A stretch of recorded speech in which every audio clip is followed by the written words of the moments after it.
All right, ladies and gentlemen, welcome back. This is, of course, your broadcaster, HD Starcraft, and I am back with another game here in Heart of the Swarm. And today we'll be looking again at Flash. He is the blue Terran player at the bottom left-hand corner of the map, Newkirk Precinct. Another game from the same group stage, from the same WCS Korea / OSL.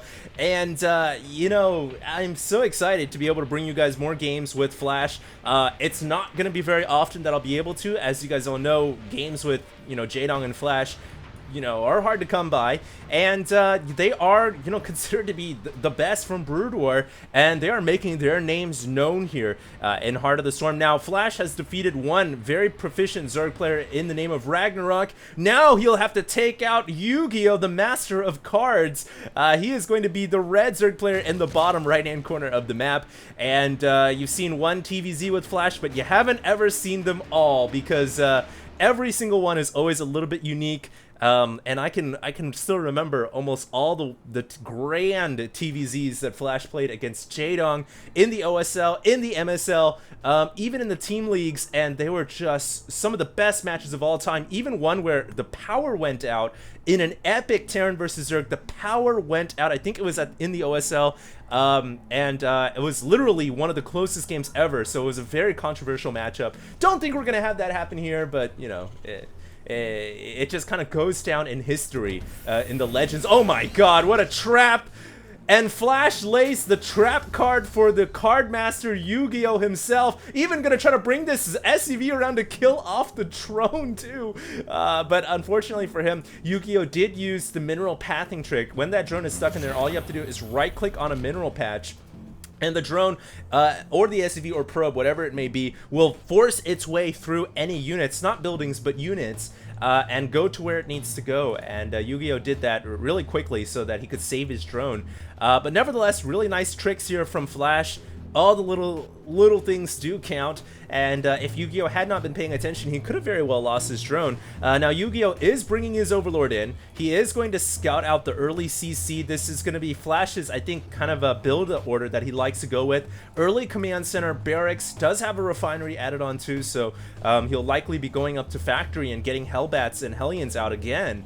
But we'll see what happens. Meanwhile, it looks like a quick third hatchery coming out here for Yugioh. Wow, that is very quick. Yugioh is going to be going for a double expansion, and on a map like Newkirk Precinct, which is massive, by the way, it totally works out if you want to go for a quick third, especially if you know that your opponent Terran player has gone for a command center first, which in this situation Flash has. And when you see a CC first, you know, a lot of times, you know, if you're a Zerg player, and I speak for Zerg players, you see that and you think, well, there's two things I can do here. I can either go for a Roach Baneling all in, or I can try to play macro. And Yugioh here has taken the latter option, which is totally fine, but the only thing here is Flash is dangerous. In the early stages, in the late stages especially, he is one of the most dangerous, you know, most feared players of all time. So Yugioh, I'm hoping he's got a game plan cut out here to deal with Flash, because if he doesn't, he could be in a lot of trouble. We do have a couple more barracks being added on here. It looks like they're going to be thrown up here at the top left-hand corner, rather than, you know, typically you see Terran players throw it here and here, but it looks like Flash says, you know, wall schmall, I don't need none of that. He is just going to go with a bunker. And, you know, he did scout out the quick third expansion, so from that he can go ahead and kind of say, well, it's highly unlikely Yugioh is going to try to all-in me, so I don't think I need to put my barracks at the front. So he's just going to go with a bit of a pseudo-wall here. In the meantime, it looks like Yugioh runs a few Zerglings up to the front door, but doesn't really see anything of importance, as Flash drops down more meals and SCVs, and I'm kind of half expecting to see Flash go with a macro CC, because, you know, Flash can play macro very well, as well as early aggression, and I would imagine he's going to go for an early CC on a map this large, knowing that Yugioh already has gone for a quick third hatchery. I would imagine that would be the optimal build. But you never really know what he's going to do. That's kind of the fun of watching, you know, the top Korean players, you know, play their game out. You never really know what's going to happen. And it looks like right now Flash is going to bring a couple of Hellions on the ground, just kind of testing the waters a little bit. And speaking of testing the waters, these Overlords are dipping themselves. They're getting a little bit too deep in the water right now, as Yugioh is actually going to be able to kill off 2 overlords here. But at the end of the day, you know, a lot of Zerg players will consider this a worthy trade. Yeah, you lose 2 overlords, but you know, he never really gets supply capped for much, because you can see there are tons of overlords coming right now, and he gets a scout as to what, you know, Flash is going for. And I think he was able to see that starport. We'll go ahead and take a quick look. No, actually, he never saw the starport in construction. But you can kind of just, you know, glean from the fact that, hey, he's got a factory down already. Most likely, he's going to be going for starport in order to at least get medevacs on the field. And I think Yugioh has seen what he needed to see, and now he's going to be adding on roaches. This is actually very similar to what we saw with Flash versus Ragnarok. And the only difference I would say is this time around, Flash doesn't have... Well, he does have an armor. No, he doesn't have an armory. That's an engineering base. So he doesn't have an armory. He doesn't have the possibility of producing Hellbats. So it's a little bit of a switch up, and this is what all great players can do. They can change their strategy. They're not pigeonholed into doing one thing all the time. And Flash, you know, he's making Widow Mines here. He's changing it up a little bit. And we'll see how this game is going to go down. Now, of course, from the Zerg player's perspective, this is very similar to what Ragnarok was doing, even though it is, of course, a different player. You know, we are seeing roaches and zerglings on the field, and I like what Yugioh is doing. He's spreading his army out. He's got roaches and zerglings ready for the concave surround, but there is Widow Mines here, and he's got to be careful if that mine is allowed to get underground, which it is. Oh, it's going to detonate. But it looks like Yugioh's got more than enough roaches to surround these Marines, and Flash, in a little bit of trouble here, is going to have to evacuate and get the hell out of there. So he does get his Marines to safety in, you know, in airspace. And of course, he can go ahead and try to drop them into the Zerg main base, but I would imagine Yugioh will be bringing a lot of Zerglings and Roaches back home to deal with this. And of course, yeah, there we go. We can see Roaches at the pocket, and Zerglings in the main base. So these Marines aren't going to be able to accomplish too much. And that Spore Crawler able to reveal the Widow Mine before it is able to kill off the Queen, even though it is able to launch off its Sentinel missile.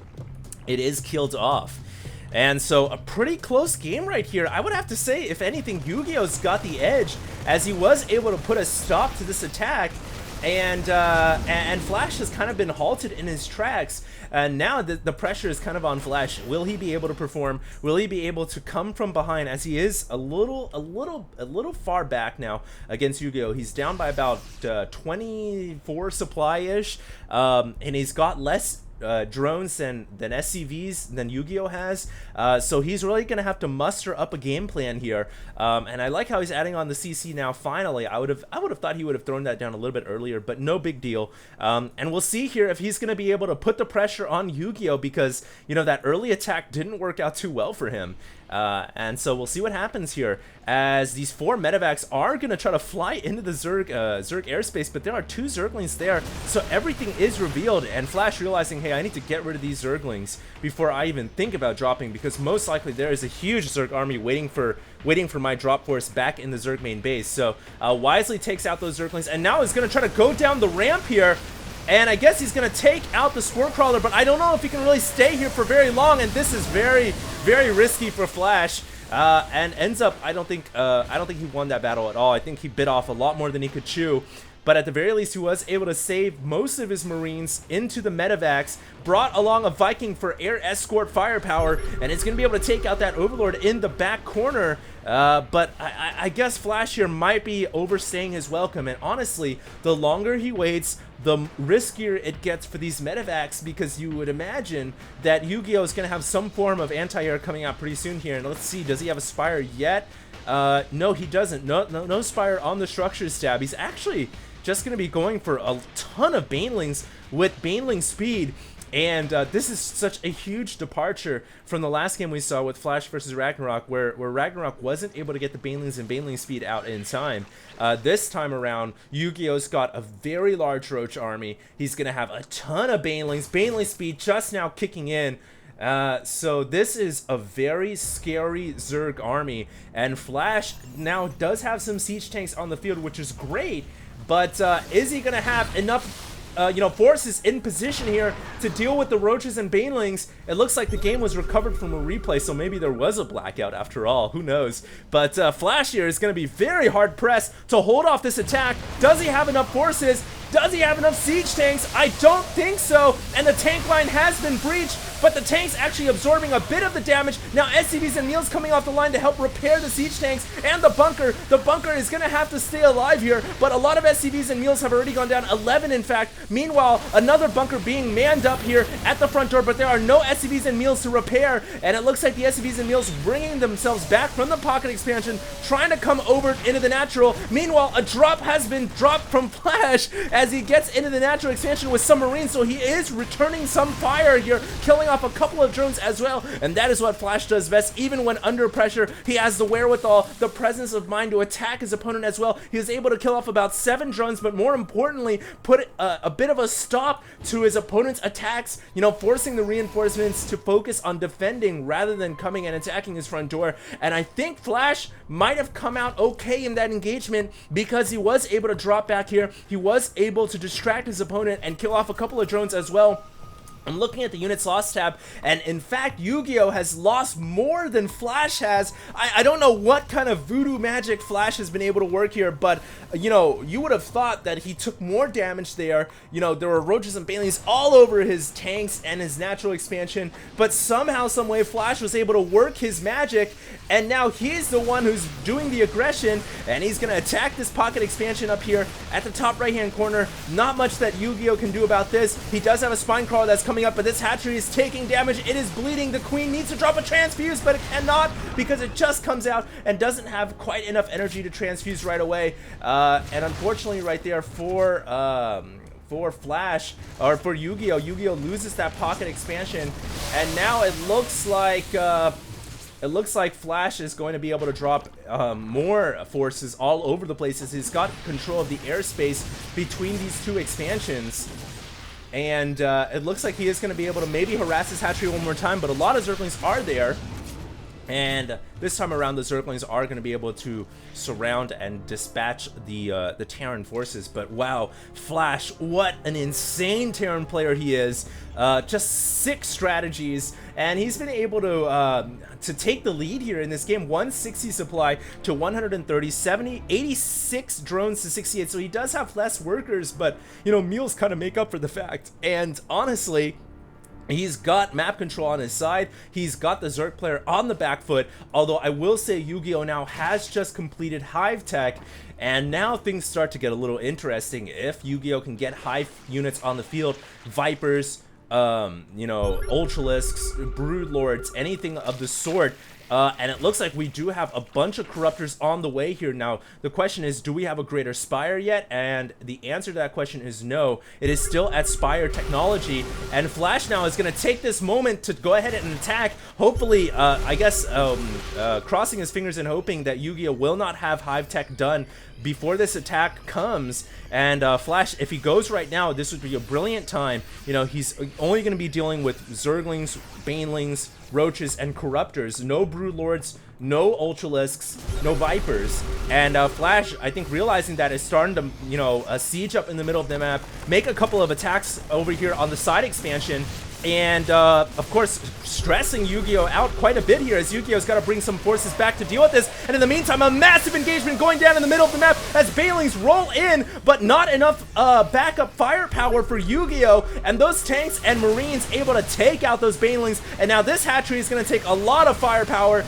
as Yugioh really forced to split his attention, bringing some forces up here, and was able to deal with that, but didn't have enough forces left behind to deal with the tank lines and the Marines and Marauders of Flash. And Flash is going to be able to push and take out the pocket expansion. Some Corruptors are out on the field, but there is no Greater Spire, so Yugioh is forced to GG, and Flash was victorious. Oh man, a sick game by Flash, and I thought he was in a lot of trouble when he was getting pressed by Yugioh back over here at the natural expansion, but Flash was able to work it and was able to get back into this game and crush his opponent. What a play.